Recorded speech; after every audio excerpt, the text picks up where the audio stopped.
Hello friend, welcome to MD power of chart. आज हम करेंगे निफ्टी और बैंक निफ्टी का इंट्राडे एंड डेली एनालिसिस। देखेंगे कि कल हम किस तरह से मूवमेंट कैप्चर कर सकते हैं और क्या कंडीशन रह सकती है। तो फ्रेंड्स चलो करते हैं पहले निफ्टी डेली एनालिसिस। अगर कल हमने डिस्कशन किया था कि हमें एक अच्छी क्लोजिंग नहीं दिखाई दे रही, उस हिसाब से मार्केट में थोड़ी सी नेगेटिविटी हमें दिखाई दे रही है, क्योंकि क्लोजिंग हमेशा अगले दिन की क्लोजिंग से नीचे ही हमें देखने को मिलती थी। आज मार्केट ओपन हुआ हमारी पिछली क्लोजिंग के आसपास पर, लेकिन वो सस्टेन नहीं रहा और वहां से हमें डाउनफॉल देखने को मिला। अराउंड निफ्टी में हमें 300 पॉइंट का ऊपर से डाउनफॉल देखने को मिला है। तो निफ्टी में अब हमारे पास डेली चार्ट के हिसाब से जो सपोर्ट निकल के आ रहा है वो अराउंड 60,700 लास्ट होप हमारा है। अगर यहाँ पे सस्टेन नहीं रहता और ब्रेक कर देता है, हमें फिर से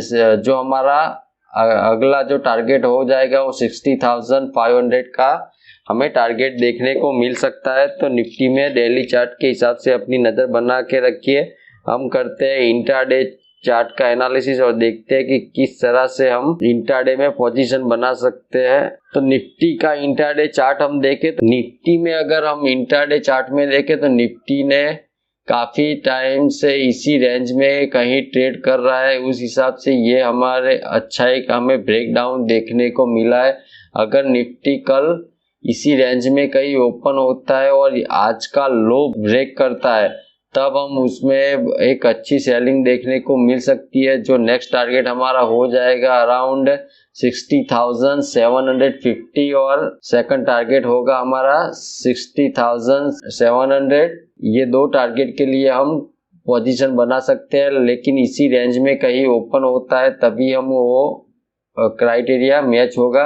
अगर मान लो कि गैप अप ओपनिंग होता है निफ्टी में और पहली 5 मिनट की कैंडल हमें बुलिश देखने को मिलती है, तो फिर उसमें उस कैंडल का लो का एसएल बना के उसमें आप बाइंग की पोजीशन बना सकते हो, जो निफ्टी को फिर से लेके जाएगा अराउंड 70,100 और 70,150 के टारगेट हमें देखने को मिल सकती है। और उस मानो कि गैप अप ओपनिंग ना मिले और गैप डाउन ही ओपनिंग मिले, तो गैप डाउन ओपनिंग में हमें वेट एंड वॉच करना पड़ेगा, क्योंकि यहाँ से जो सेल करके आए वो भी प्रॉफिट बुक कर सकते हैं। तो इस हिसाब से हमें पहली 15 मिनट की कैंडल को वॉच करके देखना पड़ेगा। वो अगर नेगेटिव ही बनती है और उसका लो ब्रेक होता है तो फिर से हम उसमें सेलिंग की पोजीशन बना सकते हैं। अगर वो कैंडल पॉजिटिव रहती है तो उस कैंडल का लो का एसएल बना के आप एक छोटी सी बाइंग की पोजीशन बना सकते हैं अराउंड 60,970 के टारगेट के लिए। तो फ्रेंड्स हमने देखा निफ्टी में हम किस तरह से कल पोजीशन बना सकते हैं। तो अब देखते हैं बैंक निफ्टी में हम कल किस तरह की पोजीशन हमें देखने को मिल सकती है। बैंक निफ्टी का भी सेम कंडीशन था, क्लोजिंग हमें डाउन ही देखने को मिलती थी। उस हिसाब से हमें आज थोड़ा सेलिंग प्रेशर भी मिला, लेकिन जो सेलिंग हुआ जो निफ्टी से थोड़ा कम है। निफ्टी की अगर आप डेली कैंडल देखोगे तो उसने पूरी पिछले दिन का कवर कर दिया है। निफ्टी का अगर देखेंगे तो पिछले डे का पूरा कैंडल कवर करके उसके नीचे ट्रेड कर रहा है और बैंक निफ्टी उतना सेलिंग प्रेशर दिखा नहीं रहा। तो कल मुझे लगता है कि बैंक निफ्टी में हमें एक अच्छी अपॉर्चुनिटी मिल सकती है। तो बैंक निफ्टी में अपनी नज़र बना के रखिए। जब भी ये कैंडल का लो ब्रेक करे, वो है अराउंड 38,600 को जब भी ब्रेक करे, तब हम उसमें एक सेलिंग की पोजीशन बनाएंगे जो बैंक निफ्टी को लेके जाएगी 38,100 के टारगेट के लिए। हम उसमें पोजीशन डेली चार्ट के हिसाब से बना सकते हैं। तो कल देखना पड़ेगा कि ये लो सस्टेन रहता है कि नहीं। अगर ब्रेक कर देता है तो हमें थोड़ा सा डाउनफॉल देखने को मिल सकता है। उस कंडीशन में आपका एसएल हो जाएगा 38,700 का एसएल से आप उसमें पोजीशन बना सकते हो। तो बैंक निफ्टी में अपनी नज़र बना के रखिए। कल मुझे बैंक निफ्टी में एक अच्छी अपॉर्चुनिटी दिखाई दे रही है। अगर आप ऑप्शन बाइंग करते हो तो कल नज़र रखना 38,600 की पुट पे और 38,500 की पुट। ये दोनों पुट में कल मैजिकल मूवमेंट हमें देखने को मिल सकती है, तो अपनी नज़र बना के रखिए। अब बाइंग की साइड हम बैंक निफ्टी को तभी देखेंगे जब ये स्विंग के ऊपर हमें 39,200 के ऊपर एक कैंडल क्लोज करेगी, तब हम बाइंग की बारे में देखेंगे। अदरवाइज हम नीचे देखेंगे 37,500 के आसपास किस तरह से ट्रेड कर रहा है, उस हिसाब से हम आगे बाइंग की पोजीशन बनाएंगे। अभी हम बाइंग का प्लान नहीं करेंगे।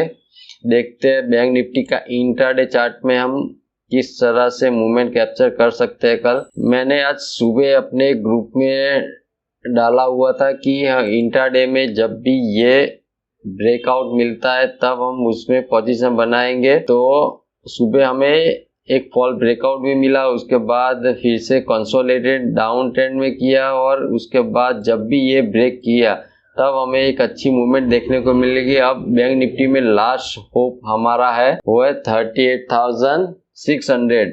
वो जब भी ब्रेक करेगा तब हम थोड़ा सा सेलिंग का प्रेशर देख सकते हैं। नज़दीक का पहला टारगेट आप बना देना, जब 38,600 के नीचे ट्रेड करता है तो पहला टारगेट हमारा हो जाएगा 38,510 का पहला टारगेट बना देना। उसके बाद हमें देखने को मिलेगा 38,350 के टारगेट के लिए हम कल पोजीशन बना सकते हैं। तो बैंक निफ्टी में अपनी नज़र बना के रखिए। अब बाइंग की पोजीशन इंट्राडे के चार्ट के हिसाब से जब भी ये यहाँ पे एटलीस्ट 15 मिनट की कैंडल क्लोज करती है तभी हम उसमें बाइंग की पोजीशन बनाएंगे। तब तक हम अभी बाइंग की पोजीशन नहीं बनाएंगे। और मान लो कि गैप अप ओपनिंग हमें सपोज देखने को मिली, वो ओपनिंग होगी 39,000 के आसपास, तो यहाँ पे हमें पहली कैंडल ग्रीन देखने को मिलती है। पहली 15 मिनट की कैंडल वॉच करनी पड़ेगी, तो हम उस कैंडल का लो का एसएल बना के बाइंग की पोजीशन बना सकते हैं। अदरवाइज यहाँ पे एटलीस्ट आता है और यहाँ पे कोई पॉजिटिव कैंडल देखने को मिलती है तो इस कैंडल का लो का एसएल बना के हम फिर से थोड़ा सा बाइंग की मूवमेंट एक्सेप्ट कर सकते हैं।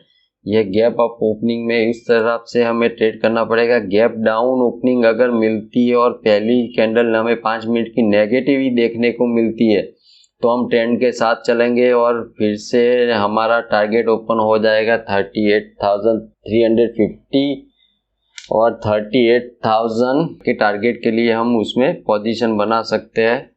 तो बैंक निफ्टी में अपनी नज़र बना के रखिए। बैंक निफ्टी में कल के लिए बेस्ट मूवमेंट हमें 38,600 का पुट और 38,500 का पुट मैजिकल मूवमेंट हमें दे सकता है। तो फ्रेंड्स, हमने किया निफ्टी और बैंक निफ्टी का इंट्राडे और डेली एनालिसिस, और ये एनालिसिस आपको पसंद आई होगी।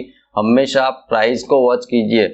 मैं 2 दिन से आपको बता रहा कि क्लोजिंग हमें अच्छी नहीं मिल रही, तो इस हिसाब से आप देख सकते हो कि सेलिंग का प्रेशर हमें देखने को मिला, क्योंकि यहाँ से भी बायर ऊपर लेके गए मार्केट, लेकिन ऊपर सस्टेन नहीं रहा। फिर से हमें डाउनफॉल देखने को मिला।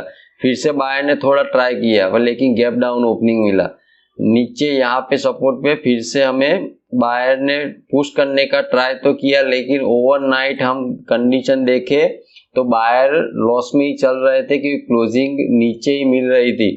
तो इस हिसाब से यहाँ पे हम देखें तो एम पैटर्न का हमें क्रिएशन देखने को मिल रहा था, तो उसका ब्रेकडाउन हमें आज देखने को मिला है 38,700 के नीचे। अगर उसके नीचे ही कल रहता है तो फिर से हमें सेलिंग का प्रेशर देखने को मिलेगा और ये गैप है वो फील पहले करने आएगा। तो अपनी नज़र बना के रखिए। हमेशा प्राइस को वॉच करते रहिए कि प्राइस क्या कह रहा है, उस हिसाब से ही मूवमेंट मार्केट करता है। तो फ्रेंड्स, आई होप एनालिसिस पसंद आई होगी। तो मिलते हैं नेक्स्ट वीडियो में ऐसी ही एडवांस एनालिसिस के साथ। मैं मुकुंद कुमार आपका तहे दिल से शुक्रिया अदा करता हूँ। Thank you for watching our video. जय हिंद, जय भारत।